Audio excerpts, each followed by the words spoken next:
श्री प्राणनाथ प्यारे बोलो, श्री सद्गुरु महाराज की। प्राणाधार आत्म संबंधी सुंदर साथ जी, कल की चर्चा में हमने सुना कि किस प्रकार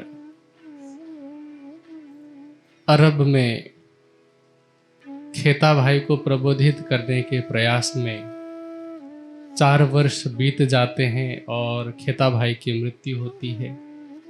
उनके गोदाम पर, उनके धन पर शेख सालेह कब्जा कर लेता है।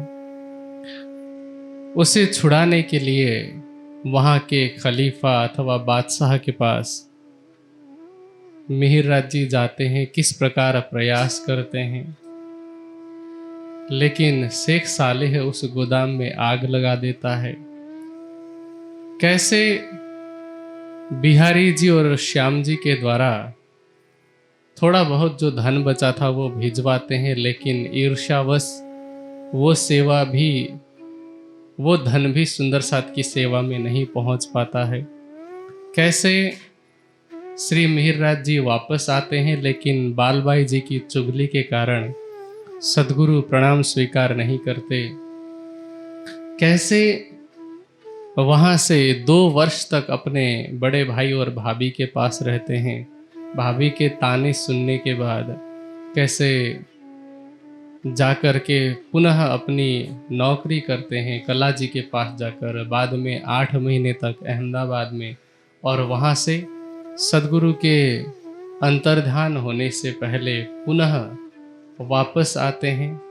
अंतर्ध्यान लीला के पश्चात कैसे बिहारी जी को गादी पर बैठाया जाता है। आगे मिहिर जी किस प्रकार लौकिक और धार्मिक आध्यात्मिक दोनों जिम्मेदारियों को संभालते हुए आगे बढ़ते हैं, और उनके मन में कैसी सेवा भावना थी, वो सारी अभी तक हमने कल सुनी। अब कल की अंतिम चौपाई जो हमने दोहराई थी, तिस वास्ते इस बात की लूट होए करनी, इनसे प्रीत कीजिए सगाई जान धाम अपनी, सगाई जान धाम अपनी, सो सबे जाहिर में करो मनोरथ सब। अब श्री मिहिर जी ये सोचते हैं कि सेवा की तो लूट करनी है हमें, अर्थात हमारी जितनी क्षमता हो, और क्षमता शब्द भी कभी कभी बड़ा राजनैतिक बन जाता है। कुछ शब्द ऐसे हैं जिसका प्रयोग हम अपने स्वार्थ के अनुरूप करते हैं। जैसे एक शब्द है प्रयास और दूसरा शब्द है क्षमता। हमें अपनी क्षमता के बारे में पहली बात तो यह है कि ढंग से पता नहीं है। हम सब क्या सोचते हैं कि जो कुछ न्यूनतम मतलब मिनिमम, जो कुछ मिनिमम अथवा न्यूनतम सेवा हम करते हैं उसे ही अपनी क्षमता मान करके आत्म संतुष्टि देते रहते हैं कि अपनी क्षमता के हिसाब से हम कर तो रहे हैं। लेकिन क्षमता एक ऐसी चीज है कि आपको उसके बारे में अंदाजा ही नहीं।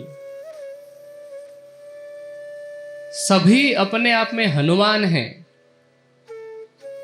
अपनी क्षमता को भूले बैठे हैं। जब उन्हें कोई समझाएगा, जब उन्हें कोई प्रबोधित करेगा, तो वे अपनी क्षमता, अपनी सामर्थ्य, अपनी हैसियत और सेवा के प्रयास तथा प्रभाव को बढ़ा सकते हैं। एक व्यक्ति जो अपनी तथाकथित क्षमता के आधार पर यदि मासिक कोई सेवा निश्चित करता है, कोई भी सेवा, ऐसा नहीं है कि उस क्षमता को नहीं बढ़ाया जा सकता और ऐसा भी नहीं है कि उस सेवा को नहीं बढ़ाया जा सकता। इसी तरह से दूसरा शब्द मैंने कहा प्रयास। जब भी हमें कोई आध्यात्मिक विभूति या कोई गुरुजन या हमारे सतगुरु किसी भी विषय में कहते हैं, चाहे सेवा के विषय में, चाहे चितवनी के विषय में, चाहे वाणी पढ़ने के विषय में, चाहे ब्रह्मवाणी के प्रचार प्रसार के विषय में, जब हमें हिदायत दी जाती है, मार्गदर्शन दिया जाता है, तो हम कहते हैं कि प्रयास करेंगे। और ये प्रयास शब्द डिप्लोमैटिक है कि हम कितना कर रहे हैं, औपचारिकता निभाने के लिए कर रहे हैं कि सच्चे दिल से कर रहे हैं, इसका पता केवल हमें होता है। अब चूंकि हमने कह दिया प्रयास कर रहे हैं, बाद में जब परिणाम शून्य दिखता है और हमें पुनः जब सतगुरु पूछें या गुरुजन पूछें कि आपकी अवस्था तो अभी भी वैसी की वैसी दिखाई पड़ रही है, परिवर्तन तो कुछ दिखाई नहीं पड़ रहा है, तो हम क्या कहेंगे कि क्या करें गुरुदेव, क्या करें सदगुरु, प्रयास तो हमने किया था। अब वो प्रयास कितना होता है, प्रयास के संदर्भ में किसी शायर ने बहुत सुंदर बात कही कि कौन कहता है आसमान में सुराख नहीं हो सकता, कौन कहता है आसमान में सुराख नहीं हो सकता, एक पत्थर तो तबीयत से उछालो यारों। अब तबीयत से उछालने का मतलब क्या है, पूरे जोर के साथ में, पूरी ताकत के साथ में। और प्रयास हमारा कैसा होना चाहिए, हमारे नीति ग्रंथ कहते हैं ना कि यत्नम कृते यदि न सिद्ध्यति को अत्र दोषः। हम किसी विषय में थोड़ा प्रयास करते हैं, परिणाम न निकलने पर फिर हाथ बांध करके बैठ जाते हैं, जबकि नीति का कथन है कि यत्न करने पर भी यदि सफलता प्राप्त न हो तो चिंतन करना चाहिए कि हमारे प्रयास में कहाँ पर दोष है, वह आत्मचिंतन कहलाता है। अब यहाँ मिहिरराज जी ये चाहते हैं कि मैं अपनी संपूर्ण क्षमता के साथ सेवा करूं। बिहारी जी का प्रणाम करने भी आते हैं, उनकी चर्चा सुनते हैं, उसके पश्चात दरबार जाते हैं, दिन भर माया का काम करते हैं और वापस आते हैं। सुंदर साथ के बीच क्या करते हैं, चौपाई कल हमने सुनी थी कि तहाँ चितवनी धाम की करत है सब कोय, स्वरूप वस्त्र वर्णन होने लगा सोए। परमात्मा की चितवनी करते हैं, कराते हैं, उनके स्वरूप का वर्णन करके वहाँ सुंदर साथ को प्रबोधित करते हैं। और अब इस सेवा के साथ साथ में उनके मन में यह है कि मैं सुंदर साथ की सेवा कैसे करूं, धन भी कमाऊं, परिश्रम करूं और उस धन से सुंदर साथ की खाने पीने से लेकर के रहने की, ठहरने की, वस्त्रों की सारी व्यवस्था कर दूं, ताकि सुंदर साथ निश्चिंत होकर वाणी की चर्चा सुन सके, निश्चिंत होकर परम धाम की बातें सुन सके, निश्चिंत होकर के चितवनी कर सके और राज्य को पा सके। हम जितने भी लोग सेवा करते हैं उसमें लक्ष्य तो यही होता है ना कि हमारी सेवा से सुंदर साथ ये जागने का मिशन, जागने का लक्ष्य आगे बढ़े। तो मिहिरराज जी भी यही चाहते हैं और क्या कहते हैं, लाभ लेऊं माया मिने, धाम में बातें होवे तब। मैं इस संसार में, इस माया में रहते रहते सेवा का लाभ ले लूं, जिसकी बात परम धाम में जब हम जागृत होंगे तब भी हो। बात होने का मतलब क्या है कि जब हम राज्य के सामने जाएं तो जो वादा करके, जो वचन करके आए थे कि राज्य को नहीं भूलने का और सुंदर साथ को जगाने का, वो दोनों वचन हमारे पूरे हों। और उसी वचन की पूर्ति में मिहिरराज जी सारा प्रयास कर रहे हैं। और वो स्वयं क्या विचार करते हैं कि परीक्षा तो होगी माया में, ए अजमाइश साथ की करत हक सुभान। राज्य इस संसार में ब्रह्म सृष्टियों की परीक्षा लेते हैं। परीक्षा हर कोई थोड़ी दे सकता है। कई बार आप लोगों को लगता होगा कि फलाना व्यक्ति सेवा भी करता है, सेवा करने के बाद भी सुनना पड़ता है, और जो सेवादार हैं उनको भी लगता होगा कि मैं इतनी सेवा कर रहा हूँ या इतनी सेवा कर रही हूँ, उसके बाद भी मुझे सुनाया जाता है। कई बार ऐसे सेवा करने वाले लोग कोना पकड़ करके रोने लगते हैं, नकारात्मक भाव मन में आने लगते हैं। लेकिन वाणी क्या कहती है? इत परीक्षा प्रगट उठावे अपना भार, बोझ निभाए साथ को और बोझ मसनंद भरतार। जो भी लोग जिम्मेदारी निभाएंगे परीक्षा उन्हीं की होगी। जब कोई डायरेक्टर या प्रोड्यूसर किसी मूवी को बनाने में अपना पैसा लगाता है तो सबसे ज्यादा पैसा उस एक्टर पर लगाया जाता है जिसको हम बोलचाल की भाषा में हीरो कहते हैं। अब जो हीरो है वह हीरो क्यों है? क्योंकि उसे सबसे कठिन रोल या सबसे कठिन भाग दिया गया है नाटक करने के लिए।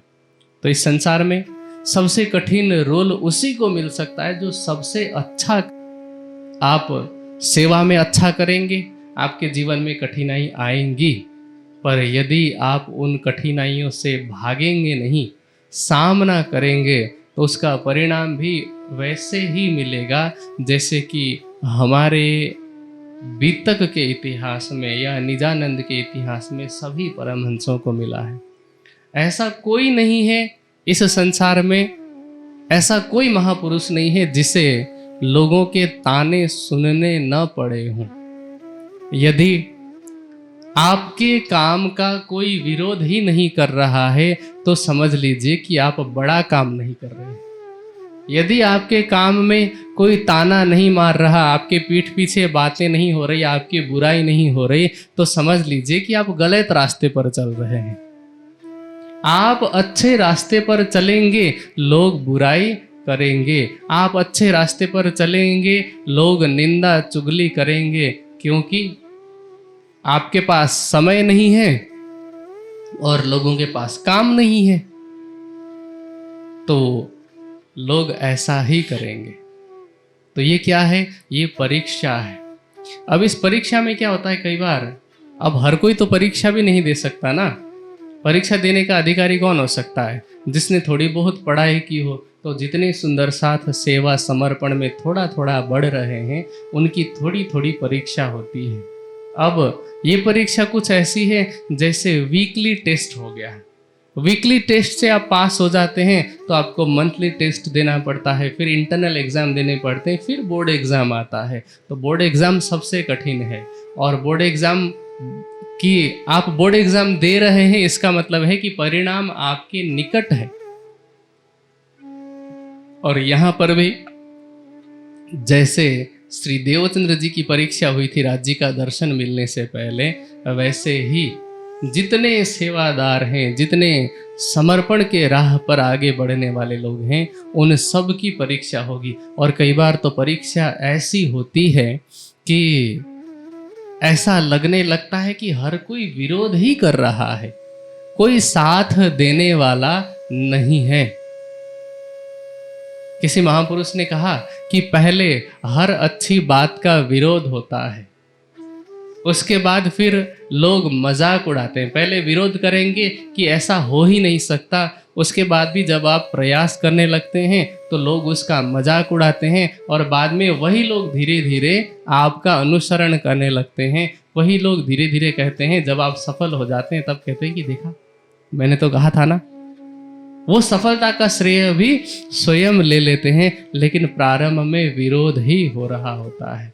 इसीलिए जो कोई भी बड़ा लक्ष्य हासिल करना चाहता है वो हमेशा परीक्षा देने के लिए भी तैयार रहे। अब यहाँ पर कह रहे हैं कि एह आजमाइश साथ की, करत हक सुभान, मोमिन की माया मिने होत है पहचान। इस संसार में, माया में, ब्रह्म सृष्टियों की पहचान ही यही है कि वो परीक्षा देती है, वो परीक्षा में पास होती है। इसलिए मैंने पहले भी चौपाई कही कि इत परीक्षा प्रगट उठावे अपना भार। ये प्रकरण की पहली चौपाई क्या है? सोई सुहागिन धाम में जो करसी इत रोशन। तो सुहागनियों के कुछ लक्षण उस प्रकरण में बताए हैं। अब ये सब सोच करके, ऐसा जान के दिल में सेवा लगे करने, रखा अपने पास ही जान धाम सगाई अपने। उस सेवा के कर्तव्य को वो अपने पास ही रखते हैं। उन्होंने हमेशा जिम्मेदारी को सरकाया नहीं, उठाया है, निभाया है। आप वहाँ पर बोर्ड में जब भी आए होंगे, वहाँ एक चौपाई का एक चरण मैंने लिखा था कि धोरिड़ा वही ने छूटे रे। जो जिम्मेदारी है वो वहन करके ही छोड़ा जा सकता है, आधे रास्ते पर तो नहीं छोड़ा जा सकता। और मिहिरराज जी ने अब वो सेवा अपने पास रखी और सेवा करने के लिए एक सुंदर साथ को बुलाया, जिनका नाम है कान्हजी भाई। उनको ये सारी बातें समझाई जो अभी हम कल से चर्चा में सुन रहे हैं सेवा के विषय में। और क्या कहा कि तिनको तब ए कह्या, जो हाथ चालाकी होए तुम, सो साथ की सेवा करो यह मेरा हुक्म। तुम्हें क्या करना है? हाथ की चालाकी करनी है। एक है हाथ की चालाकी और एक है बुद्धि की चालाकी। बुद्धि की चालाकी जब लोग प्रयोग करते हैं सेवा में, तो इसका तात्पर्य यह है कि वो नहीं करने के लिए बहाने ढूंढ रहे हैं। और हाथ की चालाकी करने का तात्पर्य क्या है कि संसाधन इतने हैं मेरे पास, इतने संसाधन में मैं बेस्ट अपना कैसे दे सकता हूं, वो हाथ की चालाकी है। तो यहाँ हाथ की चालाकी करने की बात कही जा रही है। और बुद्धि की चालाकी के लिए क्या कहते हैं? कछु न पीछा देखियो, करते खर्च मिने साथ। सुंदर साथ की सेवा में खर्च करते समय आगे पीछे कुछ नहीं देखना। मैं सब सौंपया तुम्हें, दिया मुद्दा तेरे हाथी। पूरा अधिकार और पूरा उत्तरदायित्व मैंने तुम्हारे हाथ में दे दिया है। अब तुम्हें क्या करना है? कहते हैं सबको प्रसन्न रखना है, सबको सेवा से ऐसे प्रसन्न रखना है कि वो आनंदित होकर के वाणी की चर्चा सुन सके। वाणी की चर्चा मतलब परम धाम की चर्चा, अभी वाणी अवतरित नहीं हुई है। तो सब प्रसन्न चित्त होकर के परम धाम की चर्चा सुन सकें, चितवनी कर सकें और राज्य के निकट रह सकें। तो बिहारी जी को उनके रुचि के अनुसार वस्त्र देना, आभूषण देना, अच्छी तरह के सुंदर साथ के लिए भी वस्त्रों की व्यवस्था करना, भोजन आदि की व्यवस्था करना, और उसमें कोई कंजूसी नहीं करना। तुम्हें ये देखना ही नहीं है कि अंदर कुछ है कि नहीं। मैंने सुना कि परमहंस महाराज श्री रामरतन दास जी, मैं चाहता हूं कि जब भी आपको समय मिले आप परमहंस महाराज जी की जीवनी को जरूर पढ़ें। प्रेम का चांद के नाम से उपलब्ध है। हो सकता है यहाँ के साहित्य के स्टोर में भी हो, और किसी को लगे कि नहीं हमें खरीदना नहीं है, तो आप ज्ञानपीठ की वेबसाइट में जा कर के इसका PDF डाउनलोड करके पढ़ सकते हैं। अब मैंने परमहंस महाराज जी की जीवनी में एक बात सुनी थी किसी सुंदर साथ से, कि उन्होंने किसी सुंदर साथ को ऐसे ही सेवा दी थी, और इसी प्रकार की परिस्थिति, इसी प्रकार का प्रसंग आता है। तो वहाँ पर जिनके जिम्मे ये सेवा थी, तो वो बार बार आकर के महाराज जी से कहते हैं कि महाराज जी आज ये खत्म हो गया है, अगले दिन कहते हैं कल वो खत्म हो गया है, भंडार में कमी होती जा रही है। तब महाराज जी ने कहा था कि धाम धनी दरबार में कमी काहू की नाहे, कमी हमारे भजन में ताथे पावत नाई। परमात्मा के दरबार में कभी भी किसी प्रकार की कमी नहीं होती है।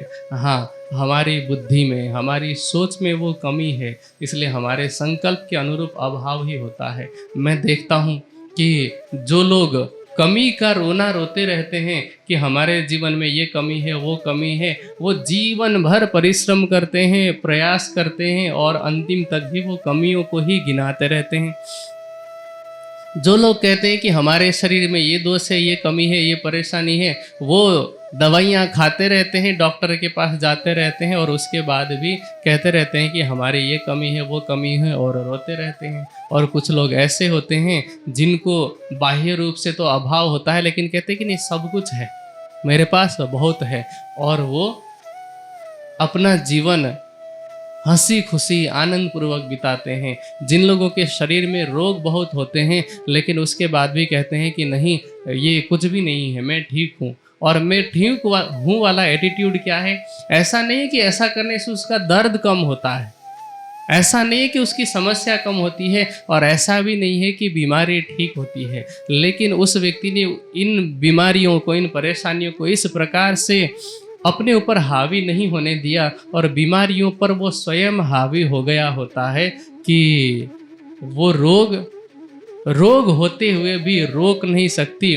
जैसे कि किसी कवि ने कहा कि बाधाएं कब बांध सकी है आगे बढ़ने वालों को, विपदाएं कब रोक सकी है मरकर जीने वाले को। अब कुछ लोग ऐसे हैं जिनको कोई बाधा अपने मिशन से, अपने लक्ष्य से विचलित नहीं कर सकती, कोई रोग, कोई आर्थिक अभाव, कोई भी समस्या उन्हें अपने लक्ष्य तक पहुंचने से नहीं रोक सकती। मैं देखता हूँ कि बहुत से महापुरुष ऐसे हैं जिन्होंने अपने जीवन में, किसी ने स्ट्रीट लाइट के नीचे रह करके पढ़ाई की है, उनके घर में बिजली नहीं थी तब। कई लोग ऐसे हैं जिन्होंने ऐसी परिस्थिति में, ऐसे समस्याओं से जूझते हुए भी स्वयं को तैयार किया है कि बाद में जाकर के वे महापुरुष बने और इतिहास ने उन्हें याद रखा। और बहुत सारे ऐसे लोग हैं जो पैदाइशी चांदी के चम्मच के साथ में वो पैदा होते हैं, सिल्वर स्पून, गोल्डन स्पून के साथ में, मतलब अमीर घर में सुविधाओं के साथ पैदा होते हैं, लेकिन फिर भी वो महान नहीं बन पाते। आज हमारे पास सुविधा की कोई कमी नहीं है। आज हमें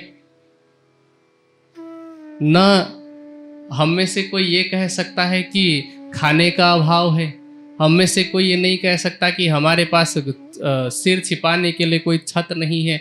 सारी सुविधाएं हैं। जब हम पढ़ना चाहें दर्जनों सैकड़ों साहित्य उपलब्ध है, वाणी की टीकाएं उपलब्ध है, सुनने के लिए चर्चाएं उपलब्ध है, और उसके बावजूद भी हम यदि परेशानियों को गिनाते रहें तो फिर हम जीवन भर कमियों में ही रहेंगे। अब यहाँ श्री मिहिरराज जी सिखा रहे हैं कान्जी भाई जी को कि बिल्कुल भी तुम्हें सोचना ही नहीं है कि किसी प्रकार की कमी हो। और कान्जी भाई भी कैसे हैं? कान्जी भाई कैसे हैं? श्री लालदास जी कहते हैं कि एक तो कहना साथ में और दूजा पाया हुक्म, सो सेवा करने लगा जो सुख पावे आत्म। एक तो उनके मन में वैसी ही सेवा भावना, और दूसरा हुक्म मिला है कि खर्च करने में सोचना ही नहीं है। तो सुंदर साथ की वे सेवा करने लगते हैं, जिनके लिए जो कुछ भी कर सकते हैं। बिहारी जी के लिए वस्त्र आभूषण तैयार किए। नागजी भाई जी को ना हथियार आदि रखने का शौक था, तलवार रखने का शौक था उस समय। तो वो नागजी भाई जी को सोने की जो मूठ मड़ी हुई, मतलब जो पकड़ने की जगह होती है, वो सोने वाली बना करके दे देते हैं। सुंदर साथ के लिए आटा, मैदा, घी, शक्कर ये सब तैयार करते हैं, भंडारण करते हैं, इकट्ठे करते हैं, और वो सारा मिहिरराज जी के घर में सामान इकट्ठा किया जाता है, कपड़े मंगाए जाते हैं। और जब बिहारी जी को ये सारी बातें पता चलती है, अब बिहारी जी क्या सोचते हैं? उन्हें पता है कि सुंदर साथ उन्हें पसंद नहीं करता, उन्हें पता है कि उनकी योग्यता नहीं है। वो ये जानते हैं कि सब लोग मिहिरराज जी को चाहते हैं, लेकिन मिहिरराज के कारण कोई बोल नहीं रहा है, क्योंकि उसी ने मुझे गादी पर बैठाया है। लेकिन वो सोच रहे हैं कि यदि मिहिरराज जी ने ये सारी सेवा कर ली, जैसा मैं सुन रहा हूँ, जैसा मुझे पता चल रहा है, तो सारे सुंदर साथ किसके पक्ष में हो जाएंगे? मिहिरराज जी के। इसीलिए ये होने नहीं देना है। अतः उन्होंने क्या किया, वहाँ के मंत्री के सामने चुगली पहुंचा दी, शिकायत कर दी कि मिहिरराज ने राजा के शाही खजाने से, राज खजाने से, राज भंडार से धन चुरा करके अनैतिक रूप से धन कमा करके अपने घर का भंडार भरा है। अब जिनके पास सत्ता होती है ये लोग कान के थोड़े कच्चे होते हैं। कान के कच्चे क्यों होते हैं? क्योंकि एक साधारण व्यक्ति यदि किसी पर आरोप लगाना चाहेगा तो वो सोचेगा कि यदि मेरी बात गलत निकली तो, मेरे ऊपर कोई बात आई तो। लेकिन राजा या कोई भी शासक होगा वो क्या सोचेगा कि मैं स्वयं महादेव हूं, मुझे वरदान कौन देगा। समझ रहे? तो इसलिए ये लोग ज्यादा विचारते नहीं हैं, उन्होंने ज्यादा कुछ सोच विचारा नहीं।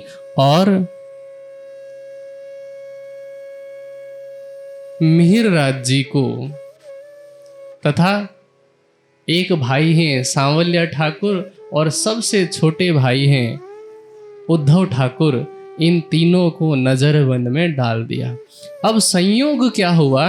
वैसे तो ये सारी परीक्षा है, पर संयोग ऐसा हुआ कि इन दोनों को नजरबंद में डाला है, तीनों भाइयों को। और इतने में गुजरात में कुतुब खान अपने सैनिकों के साथ जाता है हमला करने के लिए। और हमला क्यों? उस समय क्या होता था, ये जितने बड़े बड़े मुस्लिम शासक हैं उनके अधीन ये छोटे छोटे राज्य हुआ करते थे और ये सभी राज्य उन्हें कर देते थे। और यदि समय पर निश्चित कर नहीं दिया तो उन्हें बहाना मिल जाता था आक्रमण करने का और उस राज्य को अपने राज्य में शामिल करने का। अब कुतुब खान को ये गुजरात के जो राज्य थे छोटे छोटे वो कर दिया करते थे, लेकिन उस साल हो सकता है किसी कारण से पूरा नहीं दे पाए हों। तो कुतुब खान आता है अहमदाबाद और जिस वजीर ने, जिस मंत्री ने इन तीनों भाइयों को नजरबंद में रखा है वो मंत्री कुतुब खान के पास संधि के लिए या समझौते के लिए जाते हैं। अब जिस स्थान में इन भाइयों को नजरबंद में रखा गया है इसको लोग बोलचाल की भाषा में हबशा भी कहते हैं और प्रबोधपुरी भी कहते हैं। देखिए श्री लालदास जी की बीतक में जेल या कारागार जैसा शब्द नहीं आया, लेकिन चूंकि ये तीनों भाई राजनीतिक बंदी हैं और राजनीतिक बंदियों को नजरबंद में रखा जाता है, सीधे कारागार में नहीं डाला जाता। और अभी तक तो आरोप सिद्ध भी नहीं हुआ है। नजरबंद में रखने का तात्पर्य वजीर के घर में एक जगह दी हुई है, वहां से ये लोग बाहर नहीं जा सकते, सैनिकों की निगरानी में है। फिर आप ये प्रश्न पूछ सकते हैं कि जब घर पे रखा हुआ है तो इतना दुख उन्हें क्यों हुआ, किस बात का हुआ है? दुख इस बात का नहीं हुआ कि कहाँ रखा गया है, दुख इस बात का है कि बिना किसी गलती के इतना बड़ा आरोप लग गया है। नजरबंद का मतलब भी एक दृष्टि से तो बंद ही है ना, तो उस आरोप का दुख लगता है। मिहिरराज जी अब मन ही मन विचार करने लगते हैं कि हमने तो ऐसा क्या किया, और दूसरों से शिकायत नहीं करते, वो अपने आप से बात करते हैं, राज्य से बात करते हैं कि धामधनी मेरी ऐसी कौन सी गलती थी, कौन सी भूल थी, मेरे मन में तो सुंदर साथ की सेवा का ही भाव था और न मैंने किसी का धन चुराया, किसी के यहाँ पर लूटा। मेरे मन में केवल यही था कि मैं सुंदर साथ की सेवा करूं और उन्हें परम धाम पुनः वापस लौटने के लिए प्रेरित करूं। इस तरह से मिहिरराज जी ने विरह करना शुरू किया, भोजन का त्याग कर दिया उसी दुख में। और इस प्रकार दुख से विरह की तरफ बढ़ते बढ़ते बढ़ते बढ़ते अवस्था कैसी हो गई, बहुत दिन बीत गए और मिहिरराज जी की अवस्था कैसी हुई। वाणी कहती है कि हाड़ हुए सब लकड़ी, सिर श्रीफल विरह अगिन, मांस मेद लोहू रंगा, या विध होत हवन। उस परमात्मा के प्रति जब इन्होंने विरह किया भोजन इत्यादि का पूरी तरह से त्याग कर दिया। हड्डियां सूख करके सूखी लकड़ी की तरह बन गई, सिर सूखे नारियल की तरह दिखने लगा, शरीर में जो मांस और मज्जा इत्यादि थे वो सब सूखने लगे। और क्या हुआ, जब आह सूखी अंग में श्वास भी छोड़ियो संग, तब तुम पर्दा टाल के दियो मुहे अपनो अंग। अब मिहिर जी कमजोरी में बेहोश होकर के गिर पड़ते हैं। एक बार को तो उनके शरीर से ऐसा लगता है कि चेतना बाहर निकल चुकी है। और उसी समय क्या होता है कि यह विचार करते श्री देवचंद्र जी बैठे दिल पर, ठौर एकांत करके दिल हुआ विचार पर। अब इस तरह से विरह करते करते मिहिर राज जी के अंदर जो इंद्रावती जी की आत्मा है, उनके धाम हृदय में श्री देवचंद्र जी विराजमान हो जाते हैं। देवचंद्र जी कौन है? सतगुरु। अब यहाँ देवचंद्र जी के विराजमान होने का मतलब क्या है? देवचंद्र जी के अंदर आत्मा कौन सी है? श्यामा जी की। और राज जी ने भी प्रवेश किया है ना। तो अब राज जी श्यामा जी अर्थात युगल स्वरूप श्री देवचंद्र जी में है। अब वही युगल स्वरूप श्री इंद्रावती जी के हृदय धाम में विराजमान हो जाते हैं। और जैसे ही युगल स्वरूप विराजमान हुए, वैसे ही जैसे श्री देवचंद्र जी को संपूर्ण 25 पक्ष का दर्शन हुआ, ऐसे ही उन्हें भी सारा दर्शन होने लगता है और उनके द्वारा वाणी अवतरित होनी प्रारंभ होती है। जो वाणी हमारे सामने आज उपस्थित है, इस ब्रह्मवाणी में 14 भाग हैं, जिन्हें हम 14 ग्रंथ कहते हैं। रास, प्रकाश, खट ऋतु, कलश, सनंद, किरंतन, खुलासा, खिलवत, परिक्रमा, सागर, सिंगार, सिंधी, मारिफत और कयामत नामा। अब इनमें से हबसा में अथवा प्रमोदपुरी में, उसे प्रबोधपुरी क्यों कहा जाता है? प्रबोधपुरी कहने का तात्पर्य यह है कि वहाँ पर उस स्थान पर विरह करते करते मिहिर राज जी के अंदर की इंद्रावती जी की आत्मा को प्रबोध हुआ था। प्रबोध होने का तात्पर्य ज्ञान हुआ था। जैसे गौतम बुद्ध को सिद्धार्थ से बुद्ध बने ना, तो बुद्धत्व बोलते हैं ना। बुद्धत्व का तात्पर्य उन्हें ज्ञान होना। तो अब उन्हें भी प्रबोध हुआ, इसलिए उस स्थान को प्रबोधपुरी कहा गया है। तो अब वहां पर वाणी अवतरित होनी प्रारंभ होती है और सबसे पहले रास की वाणी अवतरित होती है, जिसमें प्रारंभ होता है श्री ठकुरानी जी अर्थात श्यामा जी के। रास में जो श्यामा जी का अथवा राधा जी का श्रृंगार था, उस श्रृंगार के वर्णन से वाणी अवतरित होती है। और उसके बाद रास की जो रामतें हुई थी उसका वर्णन होता है। और अब इस तरह से वाणी अवतरित होते होते चूंकि राज्य हृदय में विराजमान हो चुके हैं, अब मिहिर राज जी के अंदर का जो दुख था वो सारा दुख समाप्त हो जाता है।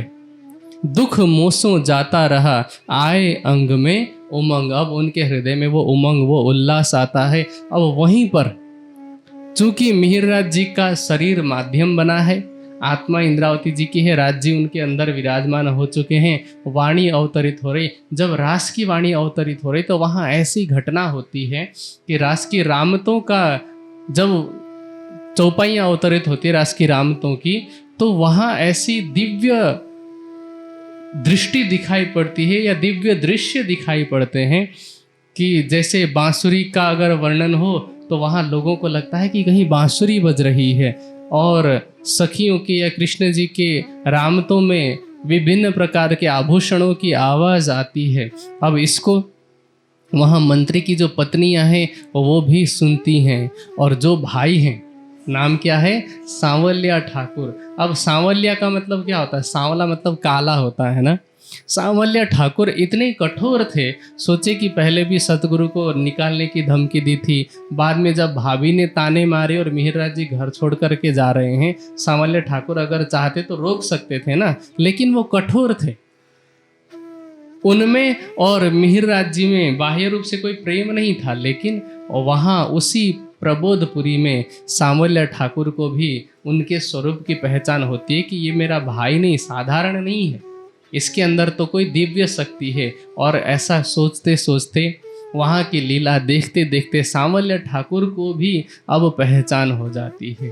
अब क्या होता है देखिए, जैसे श्री देवचंद्र जी जब खोज कर रहे थे तब तक हम उन्हें श्री देवचंद्र जी कहते हैं, लेकिन जब उनके अंदर राज्य आकर के विराजमान होते हैं तो हम उन्हें क्या कहते हैं? धनी श्री देवचंद्र जी, है ना। ऐसे ही अब तक हम मिहिर राज्य कह रहे थे, लेकिन जब राज्य उस तन में विराजमान हो गए तो हम उन्हें कहेंगे प्राणनाथ जी या श्री जी साहेब, है ना। श्री जी का अर्थ क्या होता है? जो अनंत ऐश्वर्यों का स्वामी हो वह श्री जी है। तो इसलिए अब हम उन्हें श्री जी कह करके संबोधित करेंगे। अब जहाँ कहीं भी मैं श्री जी कहूँ तो आप समझना कि मिहिर राज्य का तन है और उनके अंदर इंद्रावती जी की आत्मा है और राज्य उस तन में विराजमान है। अब वो राज्य हो चुके हैं। जैसे लोहे को आप आग में डालेंगे, कुछ समय के बाद में लोहे और अग्नि में कोई अंतर नहीं रह जाता, ऐसे ही वाणी क्या कहती है कि ब्रह्म सृष्टि कही वेद ने, ब्रह्म जैसी तदोगत। उपनिषद के जो ऋषि मुनि हैं वो कहते हैं ना, ब्रह्म विदो ब्रह्मे व भवति। उस परमात्मा को जानने वाला, उसे पाने वाला वैसा ही हो जाता है। जानत तुम ही होई जाए, तुम्हें जानने वाला तुम जैसा ही हो जाता है। अब मिहिर राज नहीं रहे, अब श्री जी हुए। तब श्री जी की उन्हें पहचान हो जाती है सांवल्य ठाकुर को। अब वही प्रसंग जब कलश की वाणी जब अवतरित हो रही है तो वहाँ क्या कहते हैं? पत्थर काले ढिग होते सो भी हुए टुक टुक। मैंने जो विरह किया, मेरे विरह को देख करके जो काला पत्थर था, काला पत्थर मतलब सांवल्य ठाकुर को यहाँ सांकेतिक रूप में कहा गया है, क्योंकि उनका हृदय पत्थर के जैसा कठोर था। लेकिन मैंने आपका इतना विरह किया राज्य कि मुझे विरह में देख करके मेरे जो भाई हैं लौकिक दृष्टि से, जिनका हृदय पत्थर की तरह था, वो भी कोमल हो गए, वो भी रो पड़े, वो भी टूक टूक हो गया था, तो वो भी समर्पित हो गए। तो इस तरह से उन्हें पहचान हो गई। उद्धव जी को थोड़ी थोड़ी पहचान पहले थी, यहाँ पर ब्रह्मवाणी के अवतरण के समय में संपूर्ण पहचान होती है। अब उद्धव जी के अंदर भी उत्तम बाई की आत्मा लिखा गया है। तो उन्होंने क्या किया? वाणी जब अवतरित हो रही थी तो उन चौपाइयों को लिखने की सेवा की। ऐसा कहा जाता है कि लिखने के लिए कुछ वहाँ पर था नहीं, तो उन्होंने क्या किया? जैसे उस समय उजाले के लिए क्या करते थे? मसाल जलाते थे ना, उसमें कोयले इत्यादि होते थे, तो वही कोयले वहाँ पर रहे होंगे। तो ऐसा कहा जाता है कि उन कोयलों से उस कक्ष की दीवारों में उन्होंने वो चौपाइयाँ लिखी। जैसे कि श्री ठाकुरानी जी का श्रृंगार से प्रारंभ होकर के जितनी भी चौपाइयाँ थी उन्होंने लिखी। और ऐसा करते करते रास की कुछ वाणी अवतरित हुई। शुरू के 5 प्रकरण तो दीप बंदर में अवतरित होते हैं, रास की कुछ रामतें मेरता में अवतरित होती हैं, लेकिन बाकी अधिकांश वाणी का अवतरण हुआ उसी हबसा में या प्रमोदपुरी में। फिर प्रकाश गुजराती की वाणी वहाँ पर अवतरित होती है, खटरीतु की वाणी अवतरित होती है, और कलश की प्रारंभ की 2 चौपाइयाँ केवल वहाँ पर अवतरित होती हैं।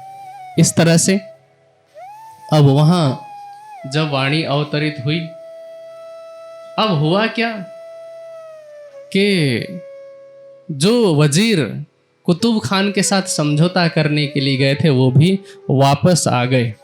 जब वापस आए तो महल की जो पत्नियां थी उस मंत्री की, तो उन्होंने सारी बातें बताई कि आपने गलत आदमी को यहाँ डाला है, गलत लोगों को बंद किया है, ये बेकसूर है, इनका कोई गुनाह नहीं है। और आपने क्या किया? एक तो घर लूट लिया, फिर बंद कर बैठाया। एक तो उनके घर पे जो कुछ था वो सारा भी ले लिया, दूसरा नजरबंद में भी डाल दिया। और 1 साल होने वाला है, 1 साल से ये लोग नजरबंद में हैं, इन पर इतना जुल्म क्यों किया गया? आप जल्दी से इन्हें छोड़िए और इनको सम्मान पूर्वक सिरों पांव पहनाइए। सिरों पांव का अर्थ क्या होता है? सिर से लेकर के पांव तक पहनने वाले वस्त्र, आभूषण और जो भी श्रृंगार, जैसे सिर में पाग पहनाई जाएगी, है ना, ऐसे वस्त्र होंगे, आभूषण होंगे, ये सब पहनाया जाता है। आज भी बहुत जगह पर तो मुझे पता नहीं, लेकिन सिख पंथ में जो सरदार होते हैं वहाँ पर सम्मान यदि किसी का करना हो तो सिरों पाँव ही पहनाया जाता है। तो अब तुरंत ही इन तीनों भाइयों को मुक्त करने का उपाय किया गया।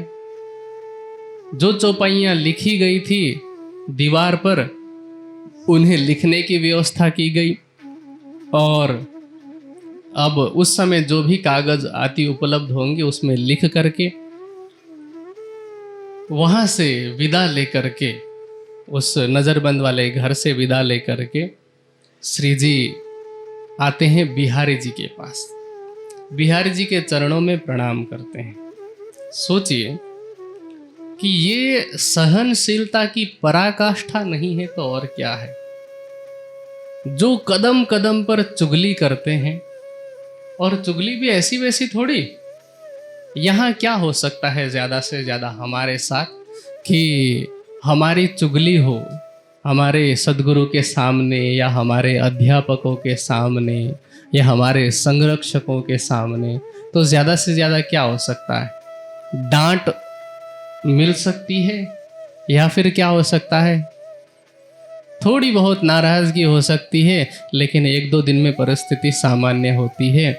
बिहारी जी की पहली चुगली से 4 वर्ष की जुदाई हुई, दूसरी चुगली से 1 वर्ष तक नज़रबंद में रहे, और उसके बावजूद भी श्री जी साहेब ब्रह्मवाणी को लेकर के जा रहे हैं, बिहारी जी के पास ही उनको प्रणाम कर रहे हैं और उनको अपनी बात बता रहे हैं कि ऐसा ऐसा हुआ, ऐसी ऐसी बातें, ऐसी ऐसी घटनाएं हुई।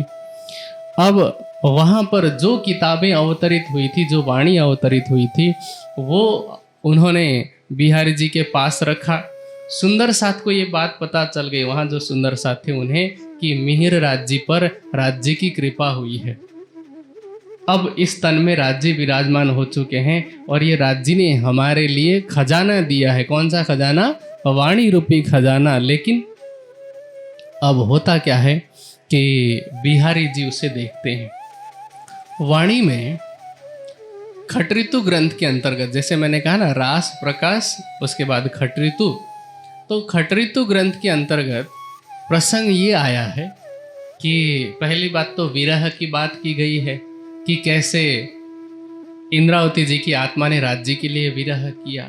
लेकिन उसमें कुछ चौपाइयाँ ऐसी कही गई हैं जिसमें इंद्रावती जी कहते हैं कि राज्य, मैंने अपने प्रेम से, क्योंकि परमात्मा को कैसे वश में किया जाता है? प्रेम से, है ना। तो इंद्रावती जी कहते हैं कि प्रेम से मैंने आपको ऐसे वश में किया है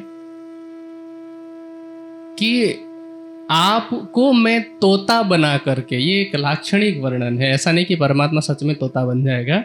एक आलंकारिक रूप में बात कर रहे हैं कि हे परमात्मा, हे राज जी, आपको मैं तोता बना करके पिंजड़े में रखूंगी। कौन सा पिंजड़ा? मेरा दिल रूपी पिंजड़ा। और मैं अपना प्रेम रूपी अंगूर आपको खिलाऊंगी। फिर एक और चौपाई आती है, क्या कहती हैं? हवे जेम नचवूं तेम नाचो मारा वाला, आव्या इंद्रावती ने हाथ, ते वसीकरण ने दोरिए बांधूं, जेम देखे सहु साथ। कहते हैं कि राजी, अब मैं आपको जैसे नचाऊंगी वैसे नाचना पड़ेगा। मैंने अपने प्रेम रूपी वशीकरण के डोरी से आपको बांधा है। अब सुंदर साथ देखेगा कि मैंने आपको अपने वश में किया है, और वो सीखेगा कि आपको वश में करना हो तो कैसे करना है। इस तरह की कुछ चौपाइयाँ जो खट ऋतु के अंतर्गत आती हैं। अब बिहारी जी क्या थे? बिहारी जी सोचते थे कि मैं श्री देवचंद्र जी के गादी पर बैठा हूँ तो मैं ही राज्य हूँ। तो उन्होंने सोचा कि इसमें तो लिखा हुआ है कि राज्य किसके वश में हो गए? मिहिर राज्य के। फिर मेरे पास क्या रहा? मैं तो खाली हो गया। ये सोच करके, ये पढ़ करके बिहारी जी चौंक जाते हैं। इत बिहारी जी चमके, सुन खट ऋतु के सुकन, इन तहकीक मुझसे लई, खास गिरो सयन। अब कहते हैं कि इन्होंने तो सुंदर साथ के बीच में अब मेरी कोई इज्जत नहीं रह जाएगी। सब लोग इसे पढ़ेंगे तो सोचेंगे कि राज्य तो अमीर राज्य के पास है, मैं तो खाली हूं, कोई मेरा सम्मान क्यों करेगा। अब क्या कहते हैं, वो मन ही मन विचार करते हैं कि करने न देऊं जाहिर, ये वाणी साथ में, ये वाणी सुंदर साथ तक नहीं पहुंचनी चाहिए। और फिर क्या कहते हैं, मिहिराज तुमने मेरे लिए इतना विरह क्यों किया, मैं और तुम तो एक ही शहर में थे, इतनी ही मेरी याद आ रही थी तो आके मिल लेते। क्या कहते हैं, मैं तो बैठा एक शहर में तेरे आगे नजर, मैं तो तुम्हारे नजर के बिल्कुल पास में ही बैठा हुआ था, इसीलिए तुम्हें आकर के मेरा दर्शन कर लेना चाहिए था। तुमने देखो जो विरह किया है, मुझे कितना दुख हुआ है, समझ सकते हो। अब चलो जो हुआ उसे जाने दो, अब ए मार्ग रहने दो, ये चर्चा सुनो साथ, ये किताब लिखने का काम तुम छोड़ दो, मेरी चर्चा सुनो। श्री देवचंद्र जी ने कोई कविता नहीं लिखी है, जबकि वाणी क्या है, वाणी कविता नहीं है।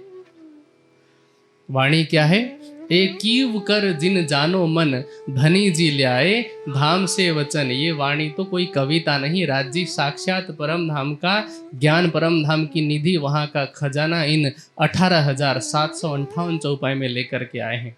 पहले 2 दिन की चर्चा में जो हमने सुना था कि परमात्मा का धाम, स्वरूप, लीला कहाँ है, कैसा है, मैं कौन हूँ, कहाँ से आया हूँ, उस परमात्मा को पाने का तरीका क्या है, उन सभी प्रश्नों का समाधान इस ब्रह्मवाणी में है। तो अब बिहारी जी कहते हैं कि ये तो अब लिखने का काम तुम बंद करो। अब बिहारी जी की कृपा क्या हुई, बानी वहां न पसरी, वह शरत उस दिन, इंतजार थे मोमिन पर सुन सके ना एक सुकन। सुंदर साथ जी इंतजार कर रहे थे, लेकिन बिहारी जी के कारण कोई भी वाणी को नहीं सुन पाया। अब श्री जी सोचते हैं कि यहाँ रहेंगे तो बिहारी जी के दबाव में ही रहना पड़ेगा, विरोध भी नहीं कर सकते, लेकिन जागने का कार्य करना है तो यहाँ से बाहर निकलना पड़ेगा। अब हुआ क्या कि श्री जी सोचते हैं कि यहाँ से मैं जाऊं, और अभी क्योंकि जब उन्हें नज़रबंद से निकाला था, सिरों पांव सम्मान दिया था, तो और सम्मान भी ऐसा नहीं, उनकी जो पहले की नौकरी थी वो भी बरकरार ही थी, तभी तो वो गांव बसाने के लिए आते हैं जूनागढ़। विक्रम संवत 1715 में नज़रबंद होते हैं 1 वर्ष तक, और फिर जब बाहर आते हैं विक्रम संवत 1716 में, वहाँ से जूनागढ़ आते हैं गांव बसाने के लिए, क्योंकि उस समय तो जनसंख्या बहुत कम थी, लोगों को किसी जगह पर बसाना, वहाँ पर सारी व्यवस्था करना, ये काम राजाओं का हुआ करता था। अब राजा स्वयं तो नहीं करते, अपने तरफ से किसी को लगाते थे, तो मिहिर राज जी को ये जिम्मेदारी, ये उत्तरदायित्व दी गई। श्री जी नौकरी नहीं कर रहे हैं ना, नौकरी तो मिहिर राज जी कर रहे हैं। तो अब हुआ क्या कि वहाँ से गए जूनागढ़। जूनागढ़ में एक ब्राह्मण, एक पंडित रहते थे, उनका नाम है हरिजी व्यास। और व्यास किसे कहते हैं, हमारे समाज में बहुत से व्यास हुए हैं ना, सबसे बड़े व्यास जी के नाम से कौन जाने जाते हैं, कृष्ण द्वैपायन है ना, जिनके बारे में कहा जाता है कि महाभारत इन्होंने लिखा था, वेदों को लिपिबद्ध इन्होंने किया था, है ना, 18 पुराणों के रचयिता भी वही माने जाते हैं। तो वो कृष्ण द्वैपायन व्यास हैं। लेकिन व्यास का अर्थ क्या होता है, जैसे आपने ज्योमेट्री पढ़ी हो तो उसमें एक वृत्त होता है, वृत्त मतलब सर्कल, ठीक है। अब सर्कल में आप एक जगह से बीच तक की कोई लाइन खींचते हैं, बिल्कुल सेंटर वाले पॉइंट तक, तो उसे त्रिज्या कहा जाता है, ठीक है, आधी केंद्र तक। और वही यदि बीच में से सीधी लाइन आप खींचते हैं आर पार, तो उस लाइन को व्यास कहा जाता है। जहाँ तक मैं समझता हूँ अंग्रेजी में रेडियस कहते हैं, क्या कहते हैं, थोड़ा जोर से बोलो, डायामीटर, हाँ डायामीटर कहते हैं, रेडियस तो पूरा हो गया है ना। तो अब अध्यात्म के क्षेत्र में भी जिसको एक छोर से लेकर के दूसरे छोर तक का सारा ज्ञान है, उसे व्यास की शोभा मिलती है। आधा अधूरा नहीं, पूरा एक छोर से लेकर के दूसरे छोर तक। अब होता क्या है कि महाभारत के बाद धीरे धीरे ज्ञानी लोग तो चले गए, महाभारत युद्ध में भी बड़े बड़े विद्वान मारे गए, और उसके बाद ज्ञान का प्रचार कम होता गया। जो विश्वविद्यालय थे वो मुस्लिम शासन में जला दिए गए, गुरुकुल पद्धति का नाश हो गया। जो छोटे छोटे गुरुकुल थे गांवों में पाठशाला के रूप में, अंग्रेज जब आए थे तब 7,32,000 गुरुकुल के रूप में थे, पर वो गुरुकुल वैदिक न होकर के पौराणिक पाठशालाएं थी, जिसमें कुछ कुछ श्लोक रटाए जाते थे, कुछ पूजा पाठ की पद्धति रटाई जाती थी, लेकिन कोई बड़ा चिंतक विद्वान नहीं होता था। एक एक ग्रंथ को पढ़ने वाला स्वयं को बहुत बड़ा विद्वान समझता था, या समाज के लोग भी उसे बड़ा विद्वान समझते थे। जैसे एक कहावत कही जाती है ना कि अंधों में काना राजा, ऐसी ही अवस्था थी। एक संस्कृत में कहावत कही जाती है कि यस्मिन देशे द्रुमो नास्ति तत्र एरंडापि द्रुमायते। जिस जगह पर, जिस देश में कोई पेड़ पौधे ना हो, वहाँ पर एरंड का जो पेड़ होता है ना वो भी सुंदर लगता है। या जिस देश में कोई पक्षी ना हो, वहाँ कौवा ही सबसे सुंदर होता है। वैसे ही जहाँ पर कोई पढ़ा लिखा व्यक्ति ना हो, जो धर्म के ज्ञान से दूर हो, तो वहाँ कोई एक ग्रंथ भी पढ़ लेता था तो लगता था कि ये बहुत बड़ा विद्वान है। विद्वान होते हैं स्वामी दयानंद सरस्वती जी जैसे, जिनको हर ग्रंथ के विषय में ज्ञान है, जिन्होंने अपने अमर ग्रंथ सत्यार्थ प्रकाश में 14 समुल्लास लिखे, जिसमें उन्होंने सभी कुरीतियों की खंडनी की। लेकिन जब उनको पूछा गया कि स्वामी जी, आपके जैसा विद्वान तो शायद अब तक हुआ ही नहीं होगा, आप तो इतने बड़े विद्वान हैं, ऐसा उनके किसी शिष्य ने प्रशंसा की, तो कहते हैं कि देखो, आज कोई पढ़ने वाला नहीं है, आज शिक्षा का प्रचार अधिक नहीं है, इसलिए तुम लोगों को मैं बड़ा विद्वान लग रहा हूँ। यदि मैं जैमिनी ऋषि के समय में होता, जैमिनी ऋषि का समय मतलब वो समय जब ये दर्शन लिखे गए थे, जब ये शास्त्र लिखे जा रहे थे, मैं उन ऋषियों के समय में होता तो उनकी सभा में सबसे पीछे बैठ कर के सुनने वालों में भी नहीं होता, या उनके गुरुकुलों में झाड़ू लगाने लायक भी नहीं होता। ये उनके विनम्रता पूर्वक बोले गए शब्द थे। लेकिन यहाँ हरिजी व्यास, उनको केवल भागवत का ही ज्ञान है, और वो क्या कहते हैं कि मुझे एक बात का दुख है। पहले तो हुआ क्या कि वो बुजुर्ग हो चले थे, बीमार थे और मृत्यु शैया पर थे, ऐसा लग रहा था कि अब मरेंगे। और घर के लोगों ने क्या किया, उनका पिंडदान करने की तैयारी कर दी। पिंडदान करने का मतलब समझते हैं ना, कि किसी पंडित को बुलाया जाता है और फिर मृतक के नाम पर कुछ कुछ चीज़ें दान दी जाती है। एक तो वो पिंड बनाया जाता है, कई जगह पर अलग अलग परंपराएं हैं, किसी जगह पर आटे का बनाया जाता है, किसी जगह पर खीर का भी बनाया जाता है ना, और इस तरह से दान देते हैं। और फिर दान में क्या क्या दिया जाता है, ऐसा कहा जाता है कि वैतरणी नदी पार करनी होती है उस जीव को, और वैतरणी को पार करने के लिए रास्ते में अब अगर थकान लगेगी, पहले तो गर्मी होगी तो छतरी चाहिए, है ना, थकान लगेगी तो बैठने के लिए खटिया चाहिए। अब वो जो जीव जाएगा, ठीक है, उसको वस्त्र पहनना होगा, कपड़े चाहिए होंगे, उसकी कोई अंतिम इच्छा किसी चीज़ में रह गई होगी तो वो देना होगा, खाने की चीज़ें देनी होगी। और जब वो नदी में पहुंचेगा, वैतरणी नदी में, तो वो तैर नहीं पाएगा, तो एक गाय देनी होगी, उस गाय की पूंछ को पकड़ेगा और पार हो जाएगा। ये क्या है, ये समाज में भ्रम फैलाया गया है, समाज में पुराण के नाम पर, व्यास जी के नाम पर भ्रांति फैलाई गई है। वैसे तो एक बहुत अच्छे विद्वान हैं, बहुत बड़े पुराणों के विद्वान हैं। अभी तो उनकी उम्र मैं समझता हूँ 96 साल के आसपास है। पंडित लक्ष्मीकांत शर्मा जी हैं, वो रहते हैं पश्चिम बंगाल में। तो उनसे मैं 2 वर्ष पहले मिला सौभाग्य से। तो उन्होंने एक बात कही, वो उन्होंने सारे पुराण मतलब पुराणों पर ही उन्होंने संभवतः पीएचडी की है वाराणसी में रह करके। तो वो कहते हैं कि जो गरुड़ पुराण बीतक के प्रसंग को लेकर के, और उन्होंने क्या किया, पंडित जी ने, पंडित लक्ष्मीकांत जी ने ये संपूर्ण बीतक का नेपाली भाषा में काव्य रूप में रूपांतरण किया।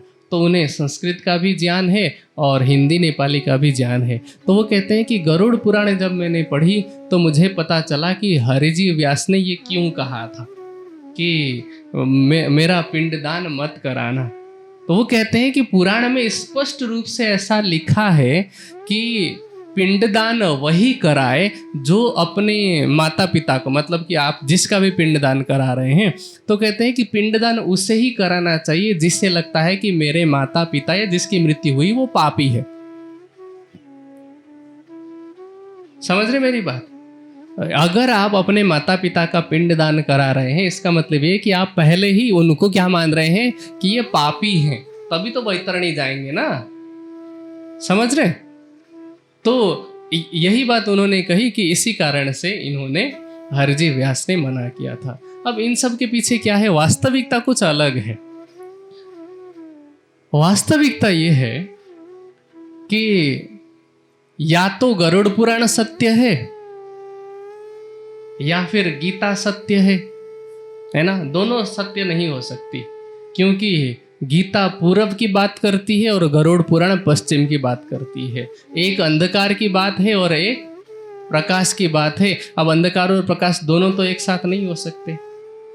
गीता में ये बात कही गई है कि वासांसि जीर्णानि यथा विहाय नवानि गृह्णाति नरोपराणि तथा शरीराय विहाय जीर्णानि अन्यानि संयान्ति नवानि देहि। कहते हैं कि जैसे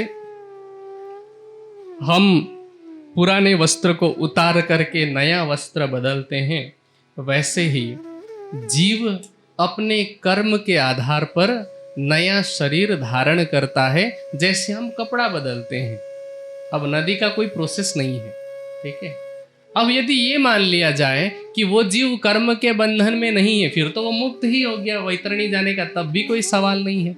और उपनिषद में इतनी सुंदर तरीके से इस बात को बताया है। उपनिषद में कथन आता है इसी संदर्भ में कि जब व्यक्ति की मृत्यु होती है तो जैसे एक टिड्डी होती है ना, एक कीड़ा होता है ना जो उछलता है, फुर फुर करके वो उड़ के पता नहीं कहाँ कहाँ पहुंच जाता है, बताए ना, हरे रंग का होता है, ठीक है। तो उसको टिड्डी कहा जाता है हिंदी में। अब वो टिड्डी एक डाली पर बैठा हुआ है, एक टांग पर, ठीक है। अब एक टांग उठा करके दूसरी जगह पर अब पैर रखेगा ना, वो अपने पैर, कितना समय लगेगा, समझ रहे? एक पैर उठा करके उस पैर को दूसरी जगह पर रखने में जितना समय लगता है, उपनिषद का कथन है कि जीव इतना जल्दी मृत्यु के बाद नया शरीर धारण कर लेता है। तो ये वैतरणी का कोई प्रोसीजर है ही नहीं। ये सारी बातें पंडितों के द्वारा बनाई गई हैं। किस लिए? क्योंकि जो गाय दिया जाएगा वो कहाँ जाएगी? गाय तो पंडित जी के घर पे ही जाएगी ना।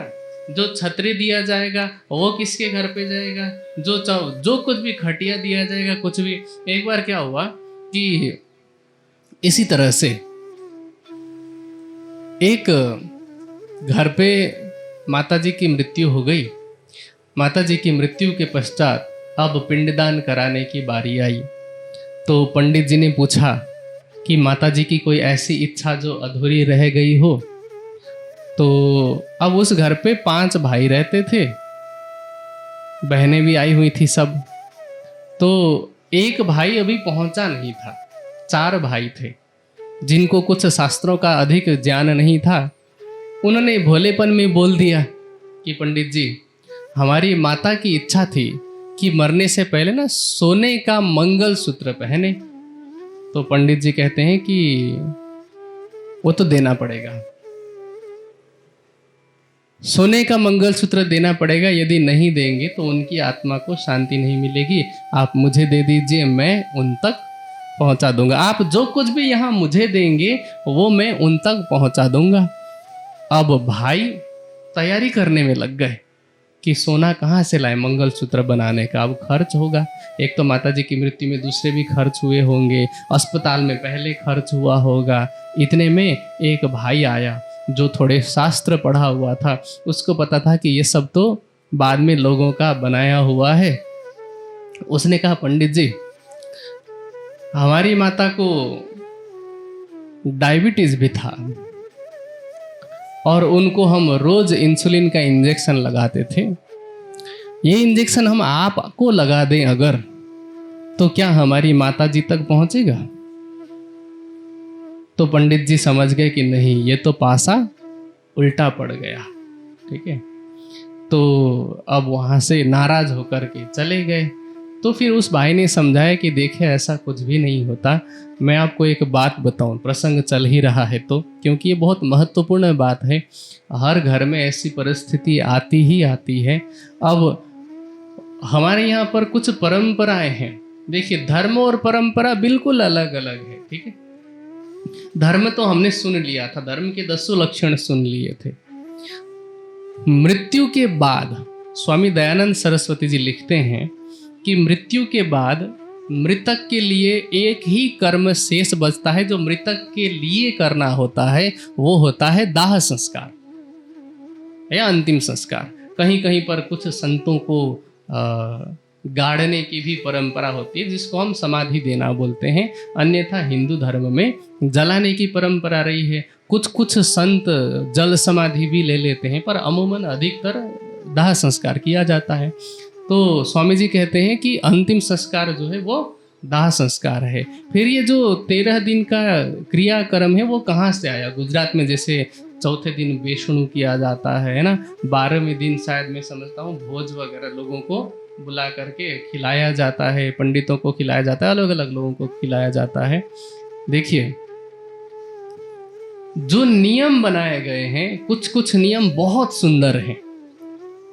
क्योंकि हर नियम बुरा हो ये जरूरी नहीं है, पर जो लोग उन नियमों का पालन करते हैं उन्हें पता ही नहीं कि हम क्यों पालन कर रहे हैं, तो वो सुंदरता खत्म हो गई। कोई मतलब ही नहीं रह गया उन नियमों का, अब तो केवल औपचारिकता ही रह गई है। जैसे नियम क्या है मैं बताता हूँ। पहला नियम यह है कि माता या पिता के मृत्यु पर मुंडन कराते हैं। ठीक है, और जो उत्तर भारत में प्रचलित है उन नियमों को मैं ज़्यादा जानता हूँ, गुजरात का इतना पता नहीं है, यहाँ पर भी शायद होगा। तो मुंडन कराते हैं, तो कॉमन है, ये सब जगह पर देखा गया है। फिर सिले हुए वस्त्र नहीं पहनते। ठीक है, उत्तर भारत में या नेपाल की तरफ जाएं या पूर्वोत्तर भारत में, तो वहाँ सिले हुए वस्त्र नहीं पहनते, धोती पहनेंगे या फिर धोती ही लपेटेंगे। और जो माताएं होंगी, आपने महाराष्ट्र की तरफ जो देखा होगा ना, एक ही जो साड़ी होती है उसको ही वो लपेटती हैं, इसी प्रकार करते हैं उधर भी। फिर 13 दिन तक मृतक के पुत्र पुत्रियां और पत्नी हो या फिर पति हो तो ये नमक नहीं खाते, नमक ये तेल इत्यादि भी नहीं खाते। उस जितने लोग वहाँ पर बैठे हुए हैं, जो इस कार्य को करने वाले हैं, उनको क्रियापुत्री कहा जाता है। तो उन लोगों को कोई स्पर्श भी नहीं कर सकता, सब लोग उनसे दूर रहते हैं, जैसे कि ये अछूत हो गए हैं, सूतक लगता है बोलते हैं ना। तो ऐसे लोगों को अलग रहना होता है। ठीक है, अब ये सारे नियम के पीछे का जो विज्ञान है और जो मनोविज्ञान है वो बहुत अच्छा है, पर लोगों को पता ही नहीं, तो पालन करने का कोई फायदा 1% भी फायदा नहीं होता है। नियम क्या है और नियम बनाने का कारण क्या है? हमारे यहाँ भारतीय परंपरा में अंतिम जो लक्ष्य बताया गया है वो है अध्यात्म, वो है आत्म तत्व। और आत्म तत्व तक पहुंचने के लिए वैराग्य, है ना, मोह भंग होना बहुत आवश्यक है। इसीलिए ये सारे नियम बनाए गए। पहली बात, मनुष्य को जब मृत्यु हो जाती है, मनुष्य को सबसे प्रिय होता है अपना शरीर, और उसी सुंदरता पर वो मुग्ध रहता है। अब बाल मुंडवाया जाता है, कहीं कहीं पर तो ये भौवें भी काट ली जाती है ना। तो लोगों को फिर अब वह शरीर जो सुंदर लग रहा होता है उसकी सुंदरता समाप्त हो जाती है। अच्छे अच्छे कपड़े पहनता है तो वो सुंदरता को देखता है। अब मृत्यु के बाद वस्त्र भी सिले हुए नहीं पहन सकता, धोती पहनता है, तो वस्त्र भी कैसा हो गया, निर्गुण वस्त्र। ठीक है, भोजन में नमक इत्यादि भी प्रयोग नहीं कर सकते, है ना। उबला हुआ भोजन खाते हैं या फिर थोड़ा घी का प्रयोग कर सकते हैं, नींबू का और अदरक का प्रयोग कर सकते हैं, तो भोजन भी कहीं ना कहीं सात्विक हो जाता है। अब जिन सगे संबंधियों का मोह होता है, अब जो सगे बेटे बेटियां हैं उनके अलावा और कोई तो उनको छूने भी नहीं जा सकता, तो लगता है कि हमारा अपना कौन है। समझ रहे हैं, ये जितने भी कर्म कराए जा रहे हैं वो सभी मोह भंग कराने के कर्म हैं। अब होता क्या है कि जैसे ही घर पे किसी की मृत्यु हुई वैसे ही वैराग्य तो आता ही है ना। इसको हम क्या कहते हैं, स्मशान वैराग्य। किसी की मृत्यु को देख करके हम सोचते हैं कि स्मशान तक ये सोचते हैं कि सबको मरना है एक दिन, हमें भी यहाँ पर आना है, अपने पैरों पे भी नहीं आ सकते, किसी के कंधे पर आना है। ऐसा सोचते सोचते हमें थोड़ा सा वैराग्य होता है, और वो जो वैराग्य का बीजारोपण हुआ है कुछ देर के लिए, उसे ही अब 12-13 दिन तक निरंतरता दी जाती है, या निरंतरता दी जाने के लिए ये नियम बनाए गए थे। लेकिन अब तो लोगों को पता ही नहीं है कि ये क्यों कराया जा रहा है, केवल औपचारिकतावश ये सारा काम करते हैं, तो वैराग्य कहाँ से आएगा। और जब कारण ही नहीं रहा तो उस कारण को ध्यान में रख करके बनाए हुए कार्यों को करने का कोई प्रयोजन ही नहीं है। अब यहां पर क्या होता है कि व्यास जी की मृत्यु से पहले ये पिंडदान कराना चाह रहे हैं, तो हरिजी व्यास कहते हैं कि क्यों मोहे दान करावत, जमपुरी का साधन मैं नाही इन इंड का, मेरा क्यों कल पाओ मन। मैं तो यहाँ का हूँ ही नहीं, तुम जो दान दोगे तो उसके फलस्वरूप ज़्यादा से ज़्यादा मैं स्वर्ग तक जाऊँगा, लेकिन मैं यहाँ का नहीं हूँ, मैं वैतरणी की तरफ जाने वाला नहीं हूँ, इसलिए तुम लोग मुझे दुखी मत करो।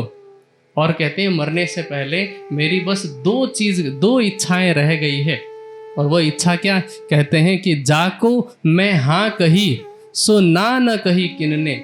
मेरी हाँ को किसी ने भी आज तक ना में नहीं बदला, और जिसको मैंने ना कह दिया उसको हाँ कहने वाला भी अब तक कोई नहीं हुआ।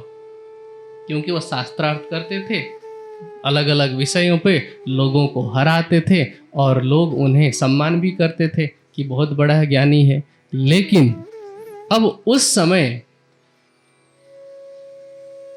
हरिजी व्यास के यहाँ पर नौकरी कर रहे थे कान्जी भाई, जिस कान्जी भाई जी को मिहिर राज जी ने वो सेवा सौंपी थी। अब क्योंकि मिहिर राज जी तो नज़रबंद में है 1 साल तक, तो कान्जी भाई क्या करते, तो अपनी जीविका के लिए वहाँ नौकरी कर रहे थे। लेकिन जब उन्होंने पहली बार ये बात सुनी कि मैं नहीं इन इंड का, मैं स्वर्ग तक जाने वालों में से नहीं हूँ, तो उनको लगा कि कहीं ये अखंड की वासना है, चाहे ईश्वरी सृष्टि हो या क्या पता ब्रह्म सृष्टि हो। ये सोच करके उन्होंने कहा कि मैं इनकी सेवा करके इनको ठीक करूँगा। अब क्योंकि श्री जी पहुँचे हुए हैं जूनागढ़ ही, ये घटना भी जूनागढ़ के अंदर की ही है। कान्जी भाई ने सारी बात बताई श्री जी के सामने कि श्री जी साहब, मैं जिनके यहाँ नौकरी करता हूँ वो ऐसे पंडित हैं और उनके ऐसे ऐसे शब्द हैं। तो श्री जी ने कहा कि देखो, पहली बात तुम उसे जिंदा करो, मतलब उसका स्वास्थ्य ठीक करो, और उनको मुझसे बात करने के लिए तैयार करो, और जब हमारी बात हो रही हो तो तुम वहाँ पर साक्षी रूप में रहना कि पंडित जी ने ये बात कही थी, जाको मैं ना कही उसे किसी ने हाँ नहीं कही, इस प्रकार की जो बात थी, तो वहाँ तुम साक्षी के रूप में रहना।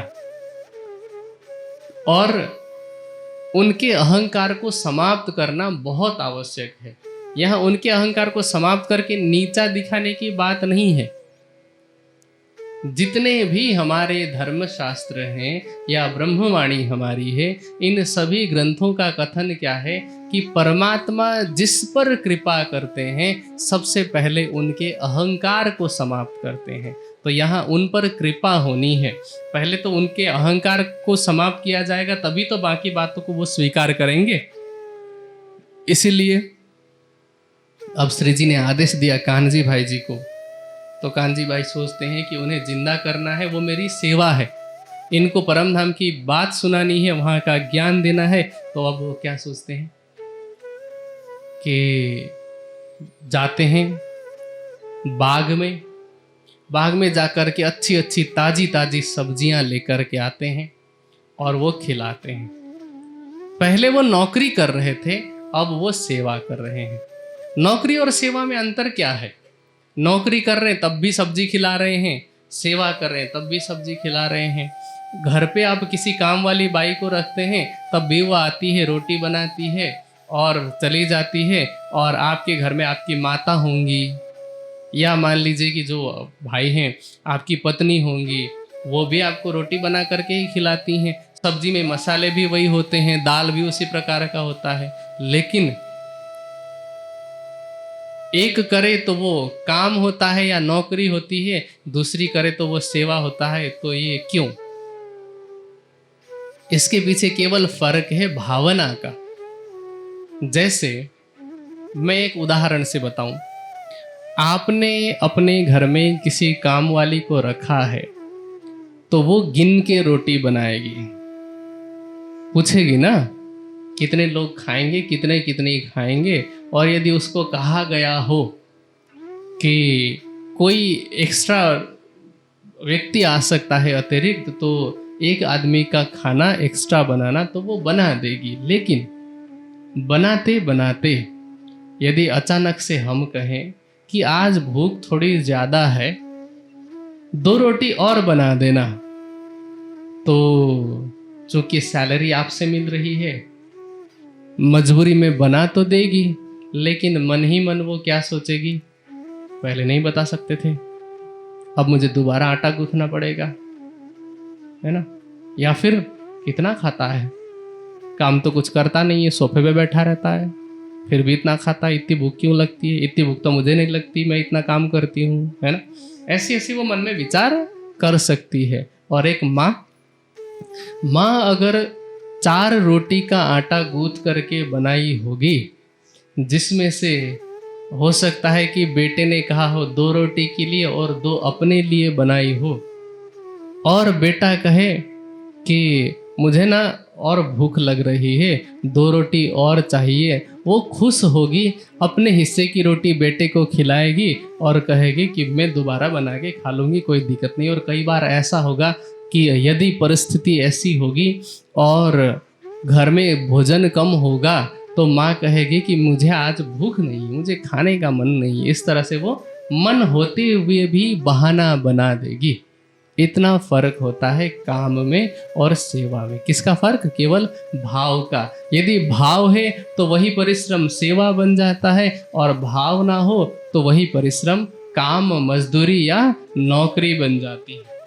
तो अब कान्हजी भाई भाव से करते हैं, और जब भाव आता है तो वो अपनी तरफ से अच्छा करने का प्रयास करते, खाना पूर्ति नहीं करते, औपचारिकता पूरी नहीं करते। तो इतने प्यार से वो सेवा करते हैं कि कुछ दिनों में हरजी व्यास ठीक हो जाते हैं, और ठीक होने के बाद कहते हैं कि कान्हजी भाई, तुमने जो मेरी सेवा की है, यदि कोई मुझे 1000 रुपया भी दे देता, अब 1000 रुपया सोचिए, 400 साल पहले का 1000 रुपये, उसकी कीमत आज कितनी होगी? कई लाख में होगी, है ना। लेकिन हरजी व्यास कहते हैं कि कोई मुझे 1000 रुपया भी दे देता, तब भी मुझे उतनी खुशी नहीं होती जितनी मैं तुम्हारी सब्जी की सेवा से हूँ। तुम्हें जो कुछ चाहिए मांगो, मेरे सामर्थ्य में होगा तो मैं वो ज़रूर दूंगा। तो कान्हजी भाई कहते हैं कि अभी तो मुझे कुछ नहीं मांगना, मुझे जब कुछ मांगना होगा तो मैं आपसे बोल दूंगा। अब जब थोड़े और अच्छे हो गए, दोबारा उन्होंने पूछा, तो कान्हजी भाई कहते हैं कि व्यास जी, यदि आपके मन में सच में कुछ देने की इच्छा है तो मैं एक वस्तु मांगता हूँ। तो व्यास जी पूछते हैं क्या? तो कहते हैं कि मेरे यहाँ एक साधु आए हुए हैं, मैं चाहता हूँ कि आप उन्हें ज्ञान चर्चा सुनाएं, आप उनसे ज्ञान की बात करें, सत्संग करें। अब हरिजी व्यास कहते हैं कि शाबाश कान जी तुमको, क्या तुम मांगा मुझसे तुमने क्या मांगा? मांगा भी तो क्या मांगा? एक तो सेवा करके भी तुमने मुझे खुश किया, और मांगा भी तो क्या मांगा? सत्संग। वो तो मेरा काम है ना, मैं तो वही करता हूं, और तुम हर तरफ से मुझे प्रसन्न नहीं कर रहे हो। कोई बात नहीं, तुमने सेवा से भी प्रसन्न किया मुझे, और चर्चा सुनाने को कह करके भी प्रसन्न किया। बुलाओ, वो साधु कहाँ पर हैं, मैं उनको चर्चा सुनाऊंगा। और ऐसे प्रसन्न होकर के वे बुलाते हैं। कानजी भाई जाते हैं, श्री जी साहब को बुला करके ले आते हैं, भेंट कराते हैं। अब प्रारंभ में क्या होता है, थोड़ी बातचीत होती है, कहाँ से आए, कैसे आए, है ना, परिचय जिसको कह सकते हैं। तो थोड़ा परिचय होता है, हाल खबर पूछते हैं। तो श्री जी कहते हैं कि देखिए हम तो परदेश से आए हैं, और आपके अगाध ज्ञान के विषय में सुनकर, अगाध ज्ञान मतलब अगाध मतलब अपार ज्ञान के विषय में सुनकर हम आप तक आए हैं, आपसे ज्ञान चर्चा सुनना चाहते हैं। तो हरिजी व्यास कहते हैं कि महात्मा जी बहुत अच्छा हुआ कि आप आए, आपको मैं ज्ञान चर्चा सुनाऊंगा। और इतना ही नहीं, केवल ज्ञान नहीं सुना रहे हैं, क्योंकि वो कानजी भाई से खुश हैं, तो क्या करते हैं, अपने ही यहाँ पर रहने की जगह भी दे देते हैं अपने बाग में। और फिर चर्चा होने लगती है भागवत से। अब 2 महीने हो गए भागवत की चर्चा करते करते। श्री जी सुनते हैं और व्यास जी सुनाते जाते हैं। हमारे यहाँ एक प्रवृत्ति है, हम सुनते नहीं हैं, हम सुनाना चाहते हैं। और मैं देखता हूँ कई बार सुंदर साथ क्या करते हैं, एक जगह पर हम लोग प्रचार प्रसार के लिए गए हुए थे, तो वहाँ पर बहुत बड़ा स्थान था, समझ लीजिए कि लाखों लोग वहाँ पर आते थे। हर संप्रदाय के लोगों का वहाँ पर स्टॉल, साहित्य का स्टॉल लगा हुआ था। तो कुछ ब्रह्म कुमारी मत की माताएं बहनें आई हुई थी, कुछ पुरुष भी थे। वो हमारे पास भी आए और बात करने लगे, अपने सिद्धांत के बारे में बता रहे थे, तो मैं सुन रहा था। अब इतना तो हमें राज्य की कृपा से ये बीतक करते करते या स्वामी जी के सानिध्य में रह करके पता चल चुका था तब तक कि पहले सामने वाले की बात को सुनना चाहिए, उनके विचारों को जानना चाहिए, उनके सिद्धांत को समझना चाहिए, और उसके बाद अपनी बात रखनी चाहिए, तभी तो आप अपनी बात समझा पाएंगे। अब मान लीजिए कि कोई आप में से कोई भी बहन है या कोई भी भाई है, आप हनुमान जी की भक्ति करते हैं, हनुमान चालीसा का आप पाठ करते हैं, या मर्यादा पुरुषोत्तम राम की भक्ति करते हैं, रामचरितमानस की कथा सुनते हैं, कुछ भी सुनते हैं, और मैं आपको अपनी बात बताना चाहूँ और मैं कहूँ कि आपको पता है बाइबल में सबसे पहले लिखा है in the beginning God created heavens and earth. पता है आपको? ऐसे में बोलने लग जाऊं तो आपको क्या पल्ले पड़ना है। यदि आपको मैं धर्म का सिद्धांत बताना चाहूँ, निजानंद का सिद्धांत बताना चाहूँ, तो मुझे कैसे बताना पड़ेगा कि देखिए रामचरितमानस में ही लिखा है कि नेति नेति जेहि वेद निरूपा निजानंद निरूपाधि अनुपा शंभु विरंचि विष्णु भगवाना उपजहि जासु अंश ते नाना। निजानंद की बात तो रामचरितमानस में भी की गई है, और वहाँ इस प्रकार की बातें ऐसे समझाना पड़ेगा ना। अब वहाँ मैं बात सुन रहा था, तो आधा घंटा हुआ, 40 मिनट हुआ, और राज्य की कृपा से हमें धैर्य बहुत दिया है। ठीक है, हमारे पास कोई शक्ति नहीं है, बस सहन शक्ति और धैर्य है। तो हम चुपचाप सुन रहे हैं। तो जो आसपास में सुंदर साथ थे तो बोलते हैं पीछे से उंगली करके, आप बोलते क्यों नहीं हैं, आप अपनी बात क्यों नहीं रखते, आप चुपचाप क्यों सुन रहे हैं। मैंने कहा धैर्य रखिए, सुनने दीजिए। और फिर हमने उनकी बात सुनी थोड़ी देर तक, और सुनने के बाद फिर अब क्योंकि उनके पास भी ज़्यादा समय नहीं था जो सुना रहे थे, ठीक है। अब कुछ लोग वास्तव में जिज्ञासु होते हैं, उनसे तो बात की जा सकती है, लेकिन जो पहले से इस भाव से आए हैं कि सुनाना है और फिर कबड्डी कबड्डी बोल के भाग जाना है, तो उनको क्या ही सुनाया जाए। फिर हमने ज़्यादा से ज़्यादा कुछ कर नहीं सकते थे, तो कुछ साहित्य इत्यादि दे दिया और संक्षिप्त परिचय दिया। अब वहाँ पर अब मैं पहले ही अपनी बात सुनाने लगता तो वो भाग जाते, बोलते तो सुनते ही नहीं है ना। और ऐसा एक बार नहीं, दर्जनों बार, सैकड़ों बार हुआ है। कोई नया व्यक्ति आता है, बात करने लगता है और सुंदर साथ सोचने लगते हैं कि महाराज जी आज ही इसे तारतम दे देंगे, ठीक है। ऐसा नहीं होता है, धैर्य चाहिए होता है, हमें पहले सामने वाले की बात को सुनना होता है। यहाँ श्री जी वो सिखा रहे हैं। और मैं जो कह रहा हूँ ना कि श्री जी सिखा रहे हैं, केवल ऐसे नहीं कह रहा हूँ आपको समझाने के लिए, वास्तव में श्री जी हमें सिखा रहे हैं। क्यों बताएं? क्योंकि हरिजी व्यास जी किसकी कथा कर रहे हैं? कौन से ग्रंथ की? भागवत की कथा कर रहे हैं। अभी श्री जी साक्षात अक्षरातीत हैं, परमात्मा का स्वरूप है, ठीक है।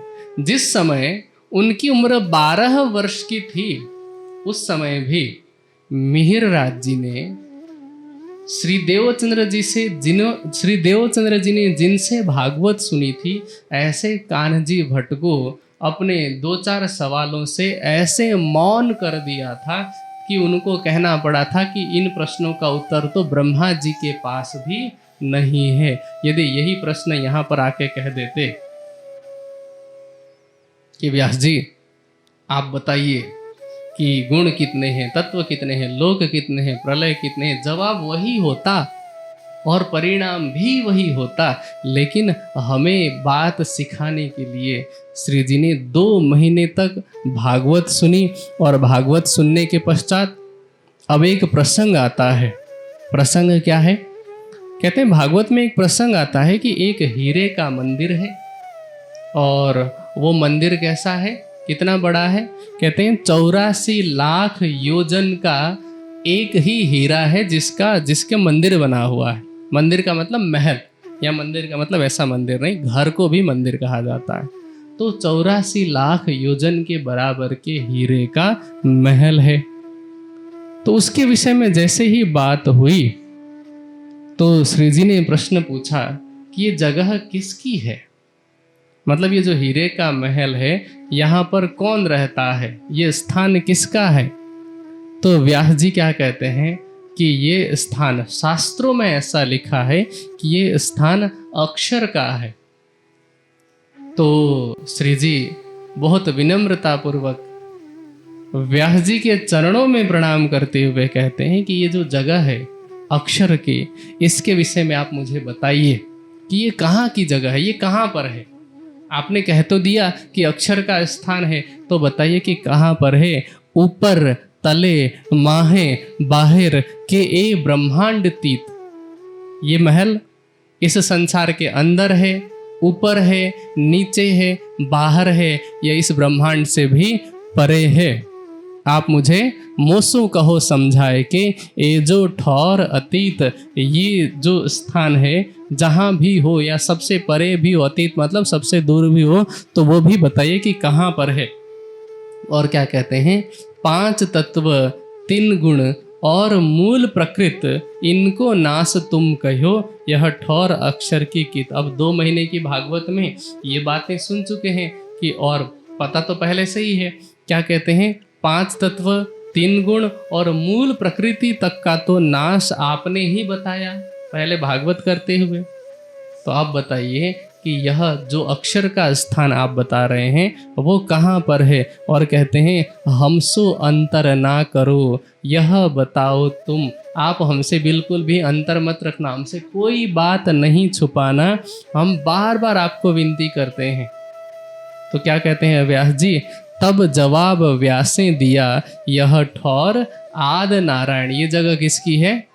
आदि नारायण की है, जिनको महाविष्णु भी कहा जाता है, या जिनको क्षर ब्रह्म भी कहा जाता है। अब कहते हैं कि ये जगह आदि नारायण की है और रहते कहाँ पर है। अब वापस वही बात जो पहले हुई थी, कहते हैं कि क्षीर सागर में रहत है, लिखी शास्त्रों में पहचान। शास्त्रों में तो ऐसा लिखा है कि ये नारायण की जगह है और क्षीर सागर में रहते हैं। तब श्री जी क्या कहते हैं कि तब श्री जी ने कहा ए तो कहिया मिने इंड। इसका मतलब क्या हुआ, क्षीर सागर तो इसी ब्रह्मांड के अंतर्गत है, पाताल में, और ये महाप्रलय में ना रहे, उड़े त्रिगुण समेत ब्रह्मांड।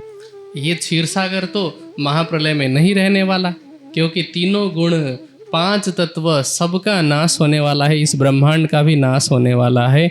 इसलिए आप, मैं फिर से विनती कर रहा हूँ, फेर विनती करें, हमसो ना करो अंतर, हमें तुम बिना कौन समझा वहीं, दिखावे पटंतर। श्री जी कहते हैं कि व्यास जी आप हमसे कुछ मत छिपाइए, क्योंकि आपके बिना और कोई हमें समझा ही नहीं सकता, आपके बिना भला कौन समझाएगा।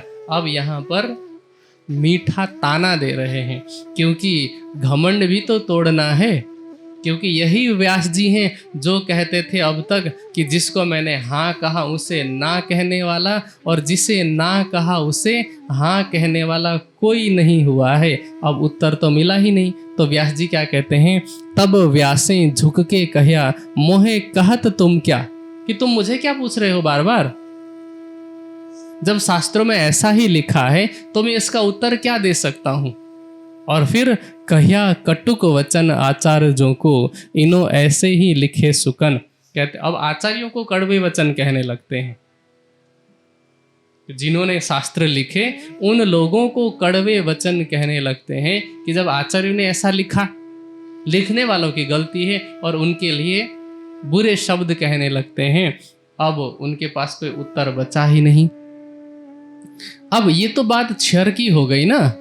तब कांजी भाई जो बगल में बैठे हुए हैं, श्री जी ने कहा था कि तुम साक्षी रहना, तो कांजी भाई श्री जी को क्या कहते हैं, श्री जी इनसे थोड़ी सी अक्षरातीत के बारे में भी बात करते हैं। समझ रहे हैं, 3 पुरुष की बात हमने सुनी थी ना पहले, क्षर, अक्षर और अक्षरातीत। अक्षरातीत मतलब परमात्मा। तो कहते हैं कि थोड़ी सी अक्षरातीत के बारे में भी पूछ लेते हैं कि क्या जवाब करत हैं, सुने इनके मुख विख्यात की ये क्या जवाब देते हैं वो तो सुने। तो श्री जी को जोश आया। श्री जी जोश में कहते हैं कि ये तो थका क्षर में, ये तो क्षर ब्रह्म की बात पूछते पूछते थक गए, हार गए, शुद्ध नहीं अक्षर, इनको अक्षर के तो शुद्ध है ही नहीं, और अक्षरातीत की तिनको ये क्या देवे उत्तर, ये अक्षरातीत के बारे में कैसे बता सकते हैं। तब श्री जी ने जब ये बात जोश में कही, अब व्यास जी की शुद्ध बुद्ध चली जाती है। तो श्री जी कहते हैं कि व्यास जी आप सुनिए, मैं आपके पास केवल इसीलिए आया कि परमात्मा ने आपके अहंकार को समाप्त करने के लिए मुझे माध्यम बना करके भेजा। भक्ति के क्षेत्र में यदि हमने अहंकार किया तो समझ लीजिए कि इससे बड़ा और कोई पाप ही नहीं है। वाणी क्या कहती है पता है, कि बहुत सारे प्रकार की बुराई है, बहुत सारे प्रकार के विकार होते हैं, जैसे काम, क्रोध, लोभ, मोह, है ना। लेकिन 5वां है अहंकार। ठीक है, अहंकार को सबसे बड़ा विकार कहा गया है। वाणी कहती है, जेती बुजुर्गी बीच दुनी के, सो सब कुफर हथियार, कुफरों में कुफर बुजुर्गी, काम क्रोध अहंकार। कोई व्यक्ति ऐसा है जो कि काम वासना में फंसा हुआ है, उसे समझा सकता है ज्ञानी व्यक्ति। कोई व्यक्ति जो बात बात पर क्रोध करता है, उसे भी समझाया जा सकता है। यदि इन दोनों में अहंकार ना हो तो अपनी गलती स्वीकार करेंगे और आगे बढ़ेंगे। कोई व्यक्ति लोभी लालची हो, उसे भी समझाया जा सकता है। लेकिन अहंकारी हो तो अहंकारी तो अपनी कमी को स्वीकार ही नहीं करेगा। और अहंकारियों में भी बहुत प्रकार के अहंकार होते हैं। जैसे एक अहंकार होता है रूप का, कि मैं बहुत सुंदर हूं। एक अहंकार होता है धन का, कि मैं बहुत अमीर हूं। एक अहंकार होता है बल का, कि मैं बहुत बलशाली हूं। एक अहंकार होता है ज्ञान का कि मैं बहुत ज्ञानी हूँ। सभी प्रकार के अहंकारी को समझाना आसान होता है। बल का अहंकार होगा, 2 दिन बीमार पड़ेगा, कमजोरी आएगी, अपने आप अहंकार ठिकाने लग जाएगा। धन का अहंकार होगा, उससे अमीर कोई व्यक्ति मिल जाएगा तो वो अहंकार भी चूर हो जाएगा। लेकिन ज्ञान का अहंकार बहुत लंबे समय तक रहता है। तब तक रहता है जब तक कि कोई उसे हर बात पर चुप कराने वाला सवा शेर नहीं मिल जाता, तब तक ज्ञान का अहंकार रहता ही रहता है। और यहाँ पर उसी अहंकार को तोड़ने के लिए श्री जी गए हैं, ताकि हरिजी व्यास के अंदर जो जीव के अतिरिक्त, जीव सृष्टि के अतिरिक्त जो अखंड की वासना है वो सही रास्ते पर जाए। वाणी में खिलवत ग्रंथ एक आता है, उस खिलवत ग्रंथ में परम धाम की मूल मिलावे की बात बताई गई, लेकिन उसका उत्तराधिकारी बनाने के लिए सबसे पहले प्रारंभ के कुछ प्रकरण हैं जो मैं खुदी काढ़ने का इलाज कहते हैं, और जिसमें कहा गया है कि मैं बिन मैं मरे नहीं, कैसे हमारे अहंकार को समाप्त करना है। किरंतन में एक प्रकरण आता है, बुजुर्गी मारे रे साथ जी बुजुर्गी मारे रे। एक चौपाई आती है, उसमें बहुत सुंदर, वैसे तो कठोर शब्द है पर मुझे वो चौपाई बहुत अच्छी लगती है। जब भी मेरे अंदर कभी भी अहंकार आए तो मैं उसका विचार करूं, जब आपके अंदर अहंकार आए तो आप उस चौपाई का विचार करो। चौपाई कहती है कि मार प्रतिष्ठा पैजारो, जो आवे दगा देत बीच ध्यान। पैजारो कहते हैं जूते को, कहते हैं कि जब भी किसी प्रकार की प्रतिष्ठा का अहंकार तुम्हारे मन में आए, उस अहंकार को तुम जूते से मारो, क्योंकि यही अहंकार ध्यान में, भक्ति में, वैराग्य में, सेवा और समर्पण में बाधा है। अब यहाँ श्री जी कहते हैं कि हमको पठाए हक ने, तुमको राखे तिन, जिन पर मेहर भगवान की, गुमान भान करे रोशन। हमें तो राज्य ने भेजा है, हमें परमात्मा ने भेजा है, क्योंकि जिस पर परमात्मा की कृपा होती है उसका ही अहंकार तोड़ते हैं और उसे सीधा रास्ता दिखाते हैं। ऐसे बहुत से दृष्टांत आप लोगों ने सुना होगा। एक बार अर्जुन के मन में अहंकार आया था तो शिव जी किरात के वेश में आए थे। एक बार नारद जी के मन में अहंकार आया था भक्ति का, तो किसान के रूप में एक लीला रच करके उन्होंने अहंकार तोड़ा। ठीक है, इसी तरह से बहुत से ऐसे प्रसंग आते हैं जिसमें ऐसा बताया गया है कि भगवान के द्वारा भक्त का अहंकार कैसे तोड़ा गया है। अब यहाँ अहंकार समाप्त हो जाता है वास्तव में व्यास जी का, और वो क्या कहते हैं, तब व्यासे वचन कहे हे भगत राज। कहते हैं आप तो बहुत बड़े भक्त हैं, आप भक्तों के भी राजा हैं। मैंने तो जानबूझ करके ऐसा कहा था ताकि कोई ऐसा वास्तव में मुझे मिले जो कि मेरा अर्थ था इनका, आज मेरे प्रयोजन को सिद्ध करे, मुझे सही रास्ता दिखा दे। मेरी अवस्था तो कैसी है, कहते हैं कई गुलर लगे दरखत को बहुत बेशुमार। गुलर पता है ना, गुलर एक पेड़ होता है जिसमें अंजीर के जैसा फल लगता है पर बड़ा होता है पेड़, लगभग बरगद के जैसा ही दिखता है और अंजीर जैसा फल लगता है, उसे गुलर कहा जाता है। तो कहते हैं कि जैसे गुलर के पेड़ में फल लगते हैं, हजारों फल होते हैं और हर फल के अंदर कीड़े भी होते हैं काफी। अब जो कीड़ा उस फल के अंदर है उसके लिए तो वो फल ही पूरी दुनिया है, उसे उस फल के बाहर का कुछ भी नहीं पता होता है।